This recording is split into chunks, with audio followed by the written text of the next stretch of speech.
अध्याय 5 kettle class. गत वर्ष मैं लंदन के हीथ्रो अंतर्राष्ट्रीय हवाई अड्डे पर विमान में बैठने वाली थी। आमतौर पर मैं साड़ी पहनती हूँ, परंतु जब विदेश में होती हूँ तो यात्रा करते समय सलवार कमीज पहनती हूँ। अतः एक वरिष्ठ नागरिक के रूप में परंपरागत भारतीय परिधान में टर्मिनल के द्वार पर थी। चूंकि बोर्डिंग शुरू नहीं हुई थी, मैं बैठकर अपने इर्द गिर्द नजर दौड़ाने लगी।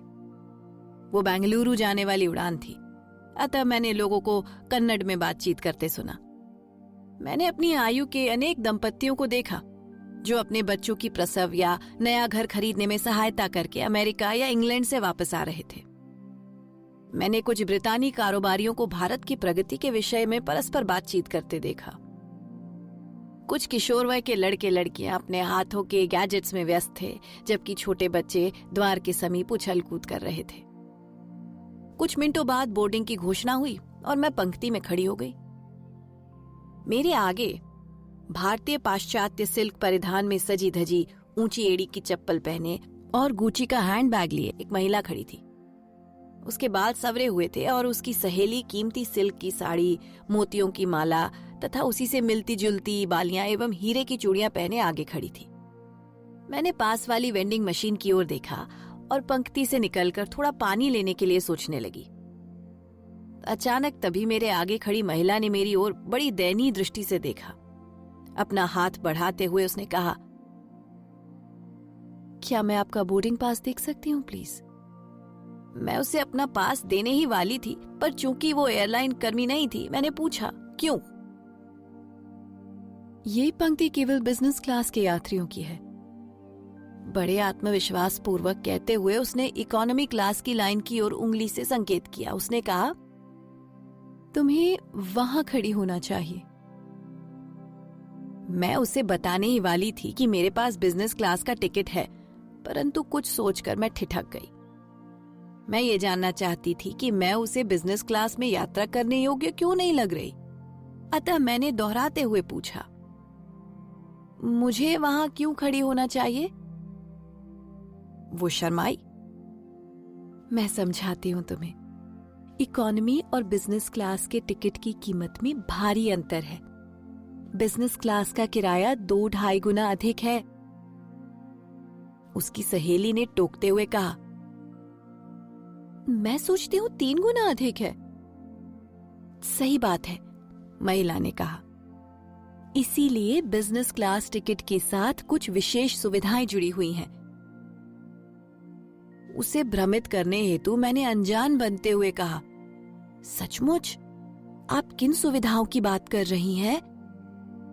उसने खींचते हुए कहा, हमें 2 बैग ले जाने की अनुमति है, लेकिन तुम केवल 1 बैग ही ले जा सकती हो। हम विमान में दूसरी कम भीड़ वाली पंक्ति से चढ़ सकते हैं। हमें बढ़िया खाना और सीटें दी जाती हैं। हम सीटों को फैलाकर उन पर सीधे लेट सकते हैं। हमारे सामने टीवी लगा होता है और थोड़े से यात्रियों हेतु 4 प्रसाधन हैं। उसकी सहेली ने बात को आगे बढ़ाते हुए कहा, हमारे बैग की जांच के लिए प्राथमिकता की सुविधा उपलब्ध है, जिसका अर्थ है कि पहुंचने पर हम पहले बाहर आ सकते हैं और उसी विमान में कई बार आ जा सकते हैं। अब अगर तुम्हें फर्क समझ में आ गया हो तो जाकर इकोनॉमी क्लास की लाइन में लग जाओ, महिला ने जोर देकर कहा। लेकिन मैं वहां नहीं जाना चाहती, मैं तो यही रहूंगी। महिला अपनी सहेली की ओर मुड़कर बोली, इन कैटल क्लास वाले लोगों के साथ बहस करना मुश्किल है। स्टाफ को आने दो, वही समझाएगा किसे कहां जाना चाहिए। ये हमारी बात नहीं सुनेगी। मैं क्षुब्ध नहीं हुई। केटल क्लास नामक शब्द अतीत के एक धमाके जैसा था, जिसने मुझे एक अन्य घटना की याद दिला दी। एक दिन मैं अपने गृह नगर बेंगलुरु से संभ्रांत लोगों की पार्टी में गई। वहां बहुत सारे रईस और समाज सेवी लोग मौजूद थे। मैं किसी से कन्नड़ में बात कर रही थी, तभी एक आदमी वहां आया और बड़ी विनम्रता से धीरे से मुझसे अंग्रेजी में बोला, क्या मैं आपको अपना परिचय दे सकता हूँ? वास्तव में वो मुझे कन्नड़ में बोलते देखकर समझ रहा था कि मुझे अंग्रेजी समझने में कोई परेशानी है। मैंने मुस्कुराते हुए कहा, आप मुझसे अंग्रेजी में बात कर सकते हैं। अरे, कहते हुए वो थोड़ा चकित हुआ। मुझे खेद है, आपको कन्नड़ में बोलते हुए सुना तो मुझे लगा कि आपको अंग्रेजी बोलने में असुविधा है। अपनी मातृभाषा जानने में किसी प्रकार की शर्म कैसी? वास्तव में ये मेरा गौरव और अधिकार है। मैं अंग्रेजी में तभी बोलती हूँ जब कोई कन्नड़ न समझ सकता हो। हवाई अड्डे पर लगी कतार आगे बढ़ने लगी और मैं अतीत से वर्तमान में लौट आई। मुझसे आगे खड़ी दोनों महिलाएं आपस में कानाफूसी करते हुए कह रही थीं, अब इसे दूसरी पंक्ति में भेजा जाएगा। हम इसे बड़ी देर से समझाने की कोशिश कर रही थी, लेकिन इसने हमारी बात सुनने से इनकार कर दिया। परिचारिका को मेरा बोर्डिंग पास दिखाने का नंबर आया तो मैंने देखा कि वे दोनों महिलाएं दूर खड़ी होकर मेरे साथ होने वाले व्यवहार का दृश्य देखने की प्रतीक्षा कर रही थी। परिचारिका ने मेरा पास देखा और चहकते हुए बोली, आपका पुनः स्वागत है। हम पिछले सप्ताह मिले थे नहीं? हाँ, मैंने उत्तर दिया। वो मुस्कुराते हुए अगले यात्री की ओर बढ़ गई। घटना को नजरअंदाज करने की नीयत से मैं उन महिलाओं से आगे निकल गई, लेकिन तभी मैंने अपना इरादा बदला और वापस आ गई। मैंने उनसे पूछा, कृपया आप मुझे ये बताइए कि आपने कैसे सोचा कि मैं बिजनेस क्लास का टिकट नहीं खरीद सकती? अगर सचमुच मेरे पास वो नहीं होता तो भी आपको मेरे खड़े होने का स्थान बताने का क्या अधिकार था? क्या मैंने आपसे कोई सहायता मांगी थी? वे अवाक होकर मुझे देखने लगी। आपने केटल क्लास शब्द का प्रयोग किया। क्लास का अर्थ बहुत धनाढ्य होना नहीं है। मैं उनके होश ठिकाने लगाने के लिए अपने आप को रोक नहीं पाई और बोलती गई, पैसे कमाने की दुनिया में अनेक गलत रास्ते हैं। आप सुख सुविधा खरीदने के लिए अमीर हो सकती हैं, लेकिन वही पैसा आपकी क्लास को परिभाषित नहीं कर सकता और न ही आपको उसे खरीद पाने की क्षमता प्रदान करता है। मदर टेरेसा अत्यंत उच्च श्रेणी की महिला थी। इसी प्रकार मंजुल भार्गव और भारतीय मूल के अनेक महान गणितज्ञ हैं। ये संकल्पना अब पुरानी हो चुकी है कि अमीर होने से आपका दर्जा भी ऊंचा हो जाता है। उत्तर की प्रतीक्षा किए बिना मैं आगे बढ़ गई। लगभग 8 घंटे बाद मैं अपने गंतव्य स्थल पर पहुंच गई। कार्य दिवस होने के कारण मैं अविलंब अपने कार्यालय के लिए निकल पड़ी, क्योंकि वहां मेरा सारा दिन अनेक बैठकों में व्यस्त रहने वाला था। कुछ घंटों बाद मैं अत्यधिक थक गई, अतः मैंने अपने कार्यक्रम निदेशक से अनुरोध किया कि आखिरी मीटिंग वो खुद संभाल ले। मुझे अत्यंत खेद सहित कहना पड़ रहा है कि उस चर्चा में आपकी उपस्थिति अनिवार्य है, उसने उत्तर दिया। हमारी बैठक संगठन की प्रमुख कार्यकारी अधिकारी के साथ है और वो आपसे व्यक्तिगत तौर पर मिलना चाहती हैं। वो पिछले कुछ महीनों से मेरे संपर्क में है और यद्यपि उन्हें हमारे निर्णय से अवगत करा दिया गया है, फिर भी वो महसूस करती हैं कि उनसे मिलने के बाद आपका निर्णय बदल जाएगा। मैंने उन्हें सूचित कर दिया है कि आप चाहे किसी से भी मिलें, ये निर्णय उल्टा नहीं जा सकता, किंतु उन्हें मेरी बात पर यकीन नहीं है। अतः मैं आपसे निवेदन करती हूँ कि एक बार उनसे मिलकर इस अध्याय को समाप्त कर दें। मेरे लिए ये स्थिति कोई नई नहीं थी, अतः मैं मिलने के लिए सहमत हो गई। समय बड़ी तेजी से निकलता जा रहा था और मुझे अभी उस दिन की अंतिम बैठक में जाना था। तभी मुझे एक आपातकालिक फोन मिला। मैंने कार्यक्रम निदेशक से कहा, बैठक शुरू करो, मैं थोड़ी देर में आ जाऊंगी। 15 मिनट बाद जब मैंने सम्मेलन कक्ष में प्रवेश किया तो प्रस्तुति के माध्यम में उन्हीं महिलाओं को देखा जो मुझे हवाई अड्डे पर मिली थीं। उन्हें साधारण वस्त्रों में देखकर मैं चकित रह गई। एक ने खादी की साधारण साड़ी और दूसरी ने मामूली सलवार कमीज पहन रखी थी। वस्त्र रूढ़ के घोतक हैं। इसके साक्षात दर्शन मुझे उस दिन हो गए। जैसे विवाह के अवसर पर किसी से बढ़िया सिल्क पहनने की अपेक्षा की जाती है, सामाजिक कार्यकर्ताओं से हमेशा अनिवार्यतः सादे वस्त्रों में दिखाई देने की उम्मीद की जाती है। जैसे ही उनमें से एक स्त्री ने मुझे देखा, एक विचित्र खामोशी छा गई, परंतु मैंने उसे पल भर में अनदेखा करते हुए प्रस्तुति जारी रखी, मानो कुछ हुआ ही न हो। इस गांव में मेरे कॉफी के बागान हैं। बागान के सभी कर्मचारियों के बच्चे समीप के सरकारी स्कूल में जाते हैं। उनमें से कई कुशाग्र एवं बुद्धिमान हैं, परंतु स्कूल में सुविधाएं नहीं है। स्कूल की इमारत की छत और यहाँ तक कि पीने का स्वच्छ जल भी नहीं है। न वहाँ बेंच है, न प्रसाधन और न ही पुस्तकालय। आप स्कूल के बच्चों को स्वयं देख सकती हैं। मैंने वाक्य को पूरा करते हुए कहा, लेकिन शिक्षक भी नहीं है। उसने मुस्कुराते हुए सिर हिलाया।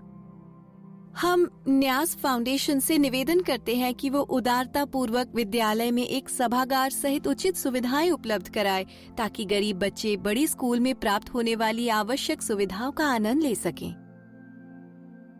मेरी कार्यक्रम निदेशक कुछ बोलने को हुई, तभी मैंने उसे इशारे से रोक दिया। मैंने पूछा, स्कूल में कुल कितने बच्चे हैं? लगभग 250। उनमें से बागान कर्मचारियों के कितने बच्चे हैं? सभी। उसने बड़े गर्व से बताया कि मेरे पिताजी जब विधायक थे तभी उन्होंने विद्यालय की स्वीकृति ली थी। हमारा फाउंडेशन केवल उन्हीं जरूरतमंदों की सहायता करता है जिनका कोई देव पिता गॉड फादर या देव माता गॉड मदर नहीं है। सड़क पर रहने वाले गृह विहीन मनुष्य या दिहाड़ी श्रमिक के विषय में सोचिए। उनमें से अधिकतर का कोई नहीं है जो मुसीबत में उनकी मदद कर सके।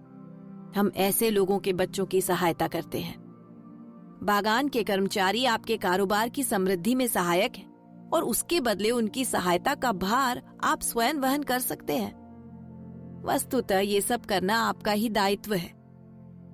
उनकी सहायता करने से आगे चलकर आपको स्वयं सहायता प्राप्त होगी, परंतु केवल वंचितों उपेक्षितों के संपूर्ण हित हेतु चलाई जा रही परियोजनाओं की सहायता करना फाउंडेशन की आंतरिक नीति है। संभव है कि ये विचार कैटल क्लास की समझ से परे हो। दोनों स्त्रियां हतप्रभ होकर एक दूसरे का मुंह ताकने लगी।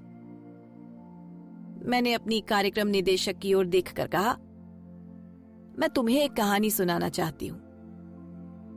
मैं उसके हैरान परेशान चेहरे को देखकर समझ सकती थी कि इतनी गंभीर चर्चा के बीच कहानी। मैंने कहानी शुरू की। जॉर्ज बर्नार्ड शॉ अपने समय के महान चिंतक थे। एक दिन एक ब्रितानी क्लब में उनके सम्मान में रात्रि भोज का प्रबंध किया गया।